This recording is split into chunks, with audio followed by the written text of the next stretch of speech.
이번 시간에 학습할 학습 목표와 학습 내용을 확인해 보세요.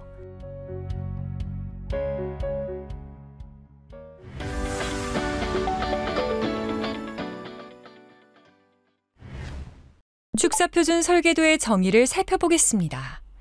모든 건축 설계도는 건축사가 제작을 하도록 규정되어 있는데요.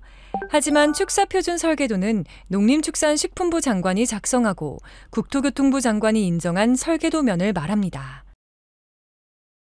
축사표준 설계도는 국토교통부 장관이 인정한 설계도면이기 때문에 인허가 절차에 있어서 건축사가 작성한 것과 동일한 효력을 갖고 있습니다.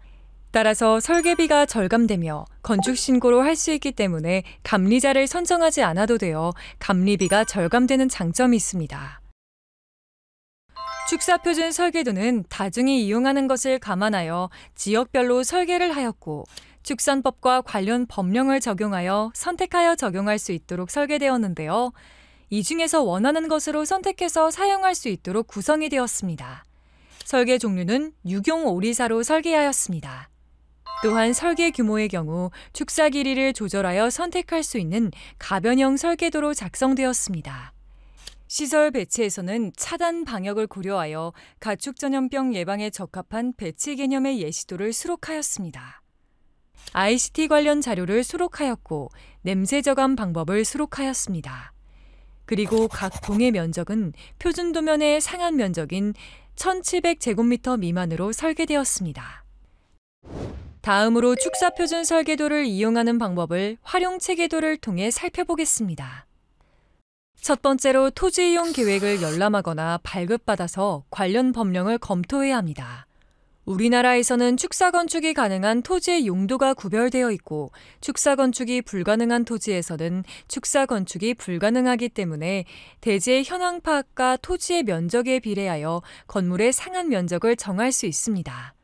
따라서 가축의 사육 규모를 사전에 검토해야 합니다. 두 번째로 축사 건축이 가능한 토지라 하더라도 지역별로 건폐율이 다르게 적용되기 때문에 해당 토지의 상한 건축 면적 내에서 축사 면적을 결정해야 합니다. 세 번째로 축사에 필요한 면적과 소독, 그리고 방역에 필요한 면적, 가축의 분뇨를 저장하고 처리할 수 있는 면적을 산출하여 필요한 건물의 동수를 검토해야 합니다. 네 번째로 토지의 진입로를 중심으로 가축을 사육할 수 있는 부분과 부속시설을 적절히 배치하고 관련된 평면을 작성하거나 축사표준 설계도에 있는 관련 도면으로 구성해 검토하고 다섯 번째로 해당 토지와 이에 따른 건물 규모를 확정하였지만 공사비를 검토하여 예산 범위 내에 있는지를 확인하고 다음 과정으로 갈 것인지를 결정합니다. 여섯 번째로 검토 결과 이상이 없는 경우 건축 인허가로 진행을 하는데요. 100% 축사표준 설계도만 이용하여 인허가를 할 수는 없습니다. 토지의 안전에 관한 토목도면과 가축 분뇨를 위한 배출 허가용 도서를 별도로 구비해야 하므로 건축설계사무소와 협력하여 진행하는 것이 좋습니다. 이후의 진행 과정은 건축 행정에 관한 사항이므로 허가권자와 건축설계사무소에서 진행할 내용입니다. 중요한 것은 건축 허가를 받고 진행하는 과정에서 변경되는 사항이 축사표준 설계도와 상이할 경우 허가권자와 협의 후 진행해야 합니다.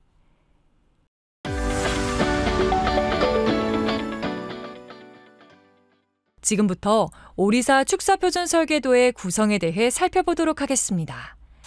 화면에 조감도가 제시되어 있는데요. 가축을 사육하기 위해서는 보시는 것처럼 축사 이외의 부속 건물들을 적절히 배치해서 건축법, 가축 전염병 예방법, 가축 분뇨법 등과 연계하여 건축 행정을 해야 합니다. 축사표준 설계도에서는 축사만 설계하였기 때문에 부속 건물 설계는 별도로 해야 합니다. 배치도를 작성할 때 가장 중요한 것은 차단 방역을 위한 배치 방법을 고려하는 것인데요. 농장을 사육공간과 완충공간으로 구분하여 사육공간으로 외부인과 야생동물의 출입을 차단할 수 있도록 배치해야 합니다. 두 번째로 외부 차량은 사육시설로의 접근을 원칙적으로 차단해야 하기 때문에 외부 주차구에게 주차할 수 있도록 유도해야 합니다. 야생동물과 외부인의 접근을 차단할 목적으로 외부 울타리를 설치해야 합니다. 높이는 1.5m 이상 해야 하며 지하 50cm까지 차단할 수 있도록 설치해야 합니다. 내부 울타리의 높이는 1m 이상 또는 사람이 쉽게 넘어다니기 어려운 높이로 해야 하며 사육시설과 1.2m 이상 거리를 두어야 합니다. 사료 보관통은 내부 울타리 외곽에 설치해야 합니다. 또한 가축질병 예방을 위해 방역실, 전실, 물품 반입실, 방조, 방충망, 축산 폐기물 관리시설 등을 갖추고 운영을 해야 하기 때문에 이와 같은 시설은 사육시설과 철저히 격리된 곳에 설치해야 하며 외부 차량과 외부인의 접근 시 철저한 소독과 방역 장비를 갖추고 접근하도록 해야 합니다.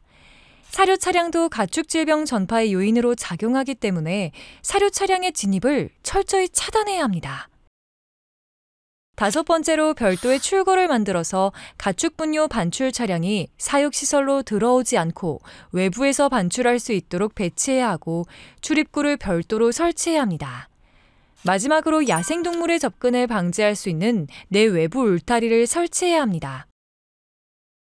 시설 배치에 대한 내용을 살펴볼까요? 첫 번째로 농장 사무실은 내부 울타리 외곽에 배치하고 외부인의 접근은 외부 출입구를 이용할 수 있도록 합니다. 내부 관리 인원은 내부 출입문을 이용할 수 있도록 구성해야 합니다. 두 번째로 소독시설은 사육시설 입구에 설치하여 출입 차량을 통제할 수 있도록 해야 하며 차량이 진입하게 되면 자동으로 소독액이 분무될 수 있는 장치를 설치해야 합니다. 세 번째로 외부인 주차장은 소독시설 밖에 위치하고 외부 담장으로 구획된 곳에 주차를 하도록 유도해야 합니다. 네 번째로 사료의 저장고인 사료비는 사육시설 밖에 배치하고 사료를 외부에서 반입할 수 있는 시설을 설치해야 합니다. 축산단지가 커서 사료의 반입에 문제가 되면 축사 내부를 운행할 수 있는 차량 또는 자동 공급장치를 설치해야 합니다. 5번째로 사료창고, 톱밥창고, 물품 창고 등의 창고는 외부 반입과 내부 반출이 가능한 형태로 설계해야 하고 선입 선출 방식이 가능한 형태로 설계해야 합니다. 6번째로 퇴비사, 즉 가축의 분뇨를 저장 및 처리하는 시설은 내부 울타리와 외부 울타리 사이에 축사에서 가까운 곳에 위치하도록 하고 반출은 전용 출입구를 통하여 외부에서 접근하여 이용할 수 있도록 배치해야 합니다. 오리사는 무창개사로 설계되었습니다. 무창개사의 장점인 쾌적한 가축의 사육 환경 조성이 용이한 사육 형태와 ICT 융복합 장치를 접목시킬 수 있는 설계입니다. 설계 종류와 규모에 대해 살펴보겠습니다. 오리사의 종류는 평사 1종으로 설계되었습니다. 평사는 건물폭 14.5m, 점화 높이 4.14m, 건물 길이는 최소 40m에서 최대 112m까지 가변형으로 구성되었습니다. 건물 면적은 최소 580제곱미터에서 최대 1624제곱미터까지 구성되었고 사육 규모는 축산법을 적용할 경우 유경 오리는 최소 3093수에서 최대 1053수까지 사육할 수 있고 동물복지 인증 기준을 적용할 경우 최소 1183수에서 최대 3845수까지 사육할 수 있습니다. 반면에 산란용 오리는 축산법을 적용할 경우 최소 1393수에서 최대 4528수까지 사육할 수 있고 동물복지 인증 기준을 적용할 경우 최소 928수에서 최대 3016수까지 사육할 수 있습니다.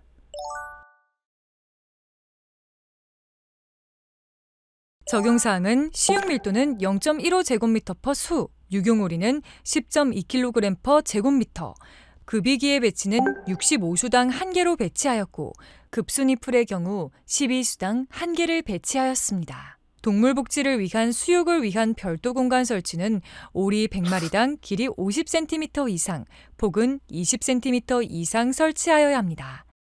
오리사의 내부 환경은 육추 단계에서는 32도 이상을 유지하여야 하며 사주령 이후부터는 5도 이상의 온도를 유지해야 합니다. 오리사의 환기 기준은 여름철에는 최대 환기량을 적용하고 겨울철에는 최소 환기량을 적용합니다. 쿨링 패드 또는 소독, 냉각, 제습된 공기가 입기되도록 공간을 확보하였고 배기에서는 집진망을 거쳐서 배기되므로 오염된 공기가 다시 입기되는 것을 방지하는 효과와 냄새 저감 기능을 적용하였습니다. 쿨링 패드를 이용한 냉각 효과와 관련된 자료입니다. 쿨링 패드의 두께가 두꺼울수록 냉각 효과가 크게 나타납니다. 여름철에는 쿨링 패드를 통과한 공기의 풍속을 높여서 체감 온도를 낮추는 효과를 함께 적용해야 혹석이 냉각 효과를 크게 할 수 있습니다. 설계 조건을 살펴보면 먼저 지역별로 하중 조건을 적용해서 6종으로 구조 설계를 하였고 대지 조건의 경우에는 평지로 가정을 해서 설계를 하였습니다. 단 예외사항이 있는데요. 토지의 안전을 위한 설계인 토목 설계와 가축 분뇨의 저장과 처리를 위한 환경 설계, 그리고 가축의 질병 예방을 위한 차량 소독 시설 등은 설계에서 제외했습니다.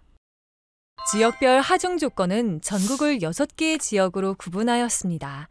축사 표준 도면을 적용하기 전에 해당 지역을 먼저 확인하고 적용해야 됩니다. 먼저 1A 지역입니다. 중부 내륙 지역으로 노란색으로 칠해진 부분입니다. 우리나라의 대부분이 이 지역에 속해 있습니다. 경기 최북단의 포천부터 전라남북도까지 분포되어 있습니다. 하중 조건은 눈은 50cm 이하이고 바람의 영향은 30m/s로 설계되어 있습니다. 다음으로 1B 지역입니다. 해당 지역은 서해 북부 해안 지역인 강화와 서해 중부 해안 지역인 평택과 남부 해안 지역인 고창 지역입니다. 하중 조건은 1A와 동일하지만 바람에 노출되는 정도가 바닷가로서 바람의 영향을 더 받는 지역입니다. 다음으로 2A 지역입니다. 중부 내륙의 제천과 전북 지역의 정읍입니다. 하중 조건은 바람의 영향은 1A, B 지역과 동일하지만 눈이 70cm 이상 오는 지역입니다. 다음으로 2B 지역입니다. 눈은 50cm 이하이지만 바람의 영향이 35m/s까지 적용되는 지역으로 서산과 목포 지역이 되겠습니다. 다음으로 3A 지역입니다. 남부 해안 지역으로 눈의 영향보다는 강한 바람의 영향을 받는 지역입니다. 완도부터 부산까지 남부 해안을 따라 분포되어 있습니다. 다음으로 3B 지역입니다. 이 지역은 강릉, 태백, 인제 등 강원도 산간 지역으로 바람의 영향과 눈의 영향을 받는 지역입니다. 이와 같이 지역별 하중 조건이 다르기 때문에 해당 지역을 확인하고 적용해야 합니다. 구조재의 선정에 있어서 사용 농가에서 구입이 용이하고 경제적이며 운반이 용이한 재료를 선택하여 적용하였습니다. H연강 구조와 LED 구조 2종을 설계한 것 중 선택하여 적용하면 됩니다. ICT 장비 적용은 동물복지, 인건비 절감 및 쾌적한 가축 환경 조성에 있어서 중요한 요소입니다. ICT는 인포메이션 앤 커뮤니케이션 테크놀로지의 약자로서 정보기술과 통신기술의 합성어로 각종 센서에서 발생하는 정보를 운영 및 관리기기에 입력하여 생산에 활용하는 방법을 의미합니다. 내 외부 환경 요소인 온도, 습도, 풍속을 측정할 수 있는 센서와 정전 또는 화재 등 긴급을 요하는 경우 작동하는 센서, 그리고 암모니아 등 냄새를 감지하는 센서, 조도나 환풍기를 제어하거나 음수량과 수압을 관리할 수 있는 제어기와 CCTV를 이용하여 동물의 움직임을 관찰하여 건강하지 못한 가축을 선별할 수 있는 장비를 활용하므로 가축을 건강하게 키우는 데 있어서 노동력을 절감하고 생산성을 높일 수 있는 장비입니다. 관리실이나 휴대폰의 모든 정보를 볼 수 있도록 하고 제어할 수 있도록 축사 표준 도면에서는 예시 도면으로 작성되었습니다. ICT 장비의 기본적인 운영 체계로는 CCTV, 환경 모니터링 시스템 및 이와 연관된 센서, 음수량 측정기, 사료빈에 설치하는 측정 센서 등이 있습니다. 전실입니다. 전실의 권장 크기 3m 곱하기 6m로서 외부로부터 오염물이나 병원체의 유입과 유출을 차단하는 목적이 중요합니다. 따라서 일상복을 작업복으로 갈아입기 전에 샤워와 탈의를 할 수 있는 공간과 에어샤워, 자외선 소독, 그리고 간단한 휴대장비 반입 시 장비 소독을 위한 공간이 반영되었습니다. 오리사의 가변 범위입니다. 건물폭 17.5m는 동일하게 적용되며 건물의 길이가 가변되어 최소 길이 40m부터 112m까지 4m씩 증가되어 적용됩니다. 최소 면적은 580제곱미터부터 58제곱미터씩 증가되어 최대 1624m까지 증가되어 적용됩니다. 사육 가능수는 최소 3,093수에서부터 최대 1,053수까지 사육 가능합니다. 사육 농가에서는 원하는 규모를 선택하여 적용하면 됩니다.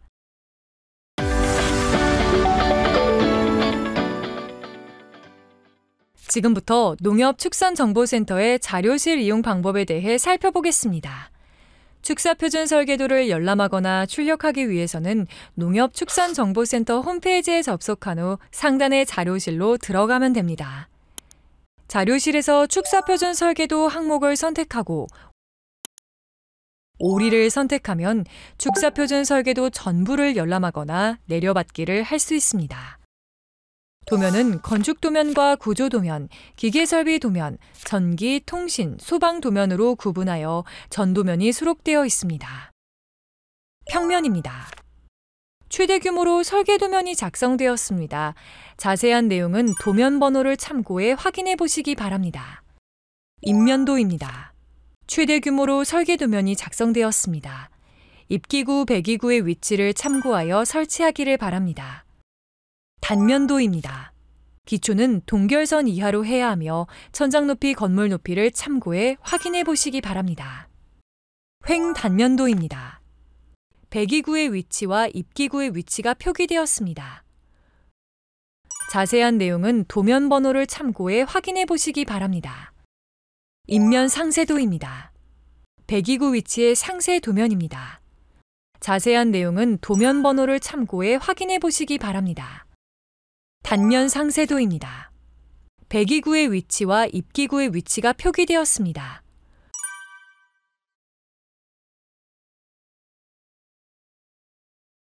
ICT 설계도입니다. 해당 장비의 위치가 표기되어 있습니다.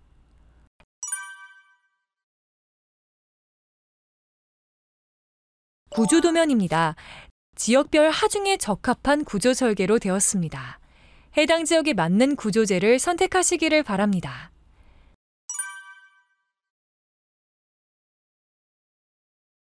구조도면입니다.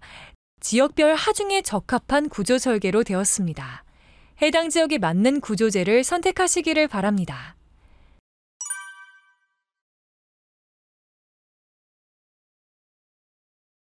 기초도면입니다. 지내력에 적합하게 설계되었습니다. 지내력을 확인하시고 적용하시기 바랍니다. 해당 지역에 맞는 구조재를 선택하시기를 바랍니다.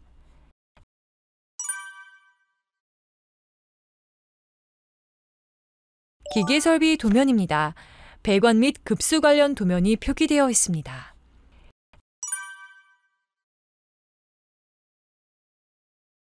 기계설비 도면입니다. 환기 관련 팬의 위치와 규격이 표기되어 있습니다.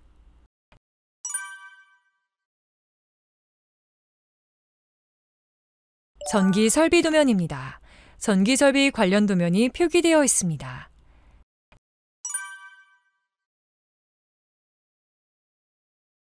전기 설비 도면입니다. 전열 설비 관련 도면이 표기되어 있습니다.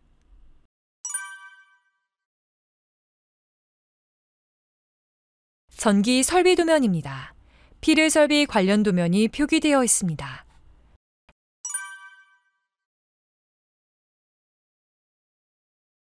소방 설비 도면입니다. 소방 설비 관련 도면이 표기되어 있습니다.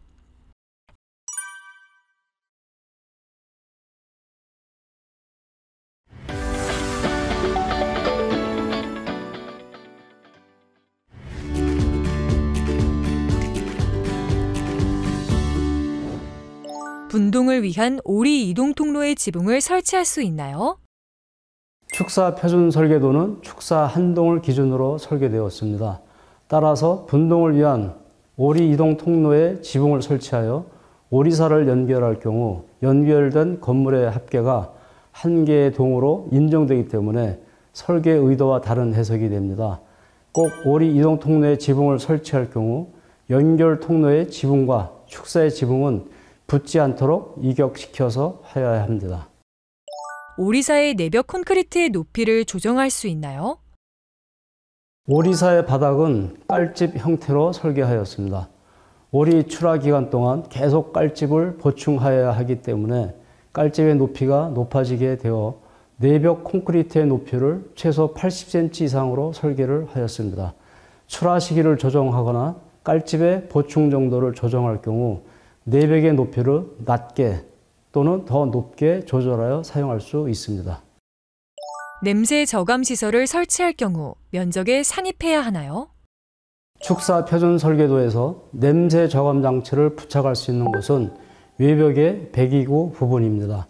바이오 커튼을 설치할 경우 공기가 투과할 수 있는 재료를 사용하기 때문에 면적에 산입되지 않습니다. 다만 바이오 커튼을 지지하는 구조물이 지면에 고정되고 지붕과 연결되었을 경우 면적에 산입되는 경우가 있습니다. 따라서 냄새 저감 장치를 설치할 경우 각 지방자치단체 건축 부서의 판단을 받아보시고 설치하는 것이 좋습니다. 이번 시간에 학습한 내용을 정리해 볼까요?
이것으로 축사 표준 설계도 오리사에 대한 학습을 마치겠습니다. 수고하셨습니다.